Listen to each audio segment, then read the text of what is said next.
Hello, this is Mrs. Porter. This book is This Is Not a Drill. We are on chapter 13, page 116, Emery. I have to go to the bathroom, Rose says suddenly, tugging at my hand. It's the first time she's preferred me over Jake. This is a girl thing.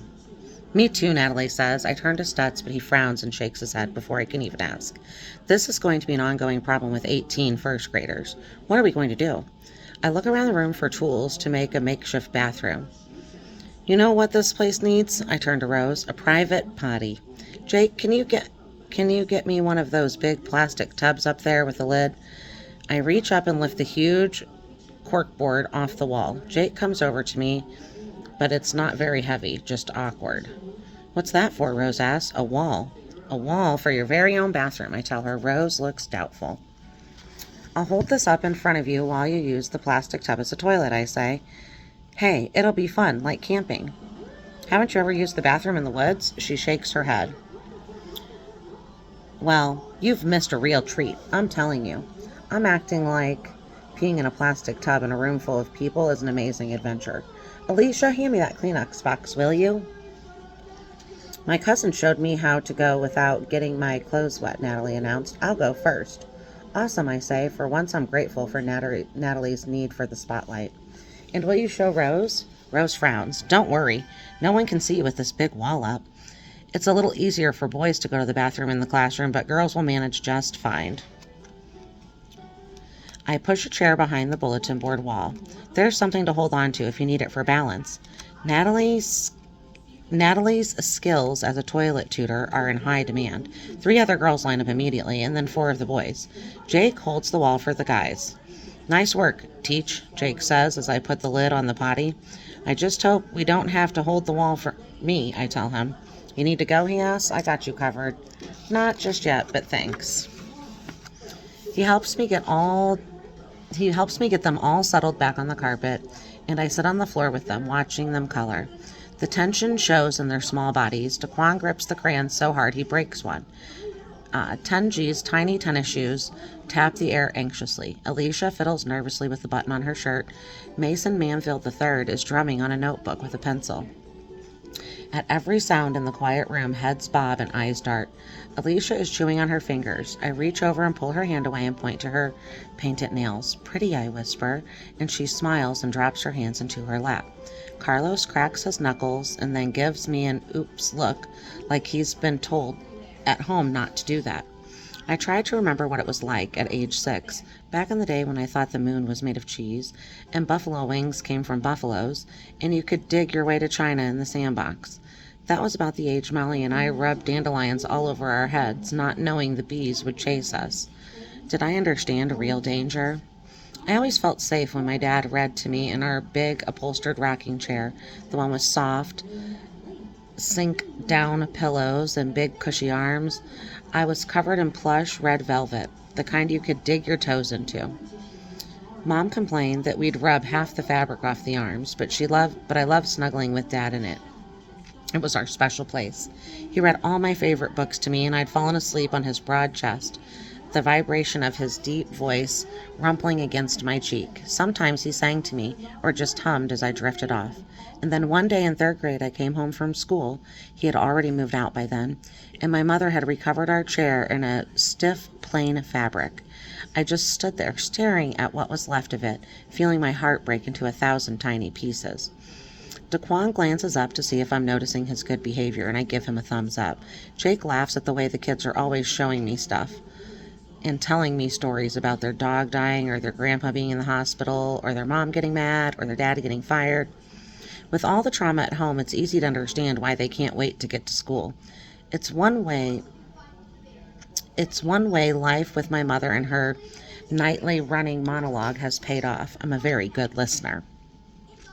It seems like kids are always waiting for something, waiting for a bike without training wheels, or a trip to the beach, waiting for the puppy they've been promised. They shouldn't be waiting to see if they have to go home from school, or waiting to be released as hostages. I try not to think about what would have happened if Jake and I hadn't been here when Mrs. Campbell passed out.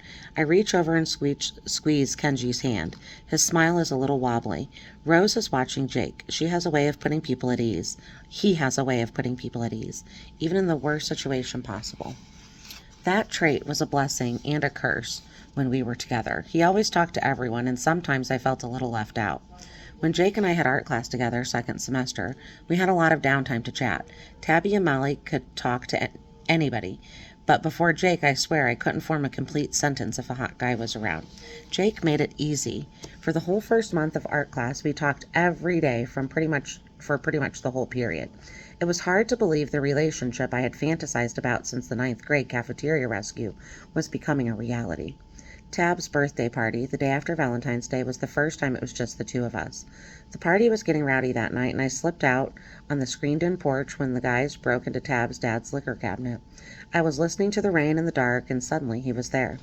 "Not much of a party, girl?" he asked. "There's a pretty nice party out here," I told him. Just a flash of lightning lit our faces. "Am I invited?" "If you want to be."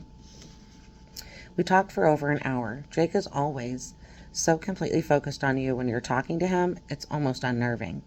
I've never seen him check his phone when he's involved in a conversation. He makes you feel like everything you're saying is important to him. When I finally stood up to leave, he grabbed my hand. "Don't go, Emery," he said. The way he said my name lit up places inside me like pinball pegs. "Curfew, my mom's a tyrant." He walked me to my car in the rain, holding his jacket over my head. It seemed so natural when he leaned down to kiss me. Then he held on to me for a long time, both of us getting soaked and not caring. I felt like he was telling me something without words. I understand that he needed me to just be there then. "I'll call you," he said. I told myself I'd be okay if he didn't. My phone rang before I was out of Tab's driveway. I looked back to see him standing on the steps on his phone, smiling at me, getting drenched. "What's up?" he asked, like we hadn't just talked for an hour. I talked to him all the way home. While I got ready for bed and after I turned out the lights, we talked about everything and nothing until the sun came up. And every night after that, for weeks. My mom would flip out if she knew how little sleep I got. She obsesses about me not getting enough rest. I went to his baseball games all through the spring, and we went out to eat after. On weekends, we went to movies or he came over. We sat together at lunch at school. He walked me to my car every day. But it was those late-night conversations I loved the most. I told him things I'd never told anybody, mostly about my parents' divorce, about how I used to hide under the bed with stuffed animals when they were fighting. After a while, he opened up to me about his mom dying, about how he'd helped her buzz her head when her hair started falling out after chemo. He said they'd tried to make a joke of it, but when he went to his room and cried after he was done, and later he heard her crying too. He told me how he'd read to her when she was sick. She said the sound of his voice made the pain go away, but toward the end, when the cancer was worse, she'd fallen asleep as soon as he started. I never talked that way to anyone before, not even Tab or Molly. Molly was all excited about me and Jake. She said it was so unexpected. I wasn't sure how to take that. I mean, just because I was ordinary, introverted girl with a gorgeous life of the party boy, I never felt ordinary when I was with Jake. He told me I was beautiful in a way that sent me back to my mirror with fresh eyes. I wanted to see what made him choose me.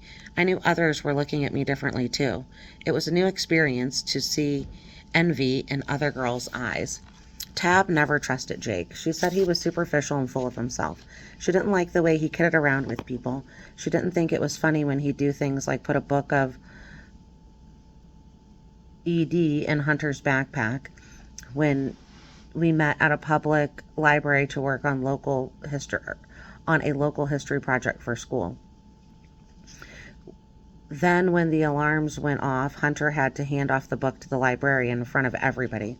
It seemed like a pretty harmless prank to me. I thought Tab just didn't like Jake. He has this charisma that draws people to him. He tunes into everybody in the room in a way that's hard to explain. I've watched him seek out the awkward person at a party who's standing in the corner and strike up a big conversation. And he always acted like he was having a ball talking to my mother when she fed him snacks in our kitchen. He did magic tricks with the little boy next door I babysit for and brought treats to Molly's dog.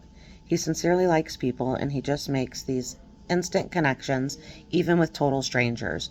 He'll chat up anybody at ball games, the mall, whatever. Sometimes I wonder what it would be like to be that easy with people, to always know the right thing to say and feel like you fit in wherever you are. I was so flattered by his attention I let my guard down. I believed in him, I trusted him. But in the end, I guess Tab was right about him. She called that night to tell me she'd heard Jake was with Stacy Jordan at the lake party, and that Stacy was telling everybody that Jake was her new man. After he'd been going out consistently for almost 4 months, February, March, April, and part of May. Even though we'd never said we were exclusive or anything, he had to know how I felt about him. It was a crappy thing to do. He met me at my locker before school the next morning, and when he didn't even try to deny what happened, I knew it was true. So you were making out with Stacy Jordan? Well, I wouldn't call it making out. What would you call it, Jake? Emery, she doesn't mean anything to me. And that's supposed to make me feel better that you cheated on me and you don't even care about her? I didn't really see it as cheating. I mean, I walked away. I didn't want to hear the rest. We never really were exclusive, or we never really meant something. Jake had pressured me a little about sex during the first few weeks we were together, even though we did a lot of other stuff. Things never done with any other guy. I just wasn't ready for that last big step. I was crazy about him and he knew that, and I didn't feel like I'd known him long enough. Or maybe there was a small part of me that didn't trust him to stay. Jake acted like I had no right to be mad. Maybe he was trying to tell me it wasn't really a breakup if we never were exclusive. Apparently I made the whole thing up and he never thought of me as a girlfriend at all, which makes me the lamest person ever. That didn't stop me from completely falling apart when it was over. I hid in my bedroom listening to angsty emo music in the dark and sleeping for the better part of a week and a half until Molly had enough and dragged me out. You know, Emery, she told me a lot of guys do something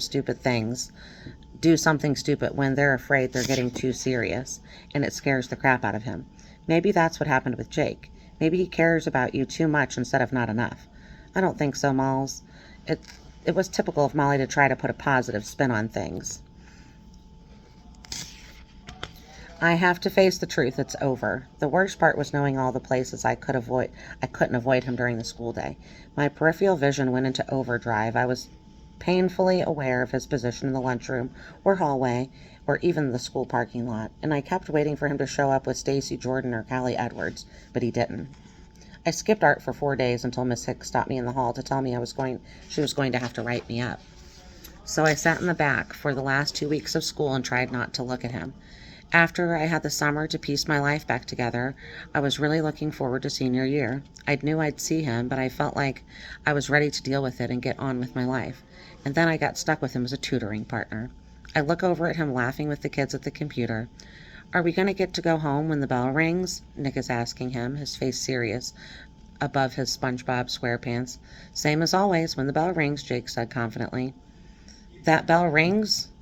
I want to be out of sight, Carlos says, looking up from his coloring to join their conversation. That's right, Dynamite, Daquan chimes in with the rhyming game. That's right, Bud Light, Jake adds without thinking, distracted by the computer game. I looked up shocked, and Jake gives me an uh-oh face, which makes me laugh, and pretty soon we're all giggling at the complete inappropriateness of his rhyme.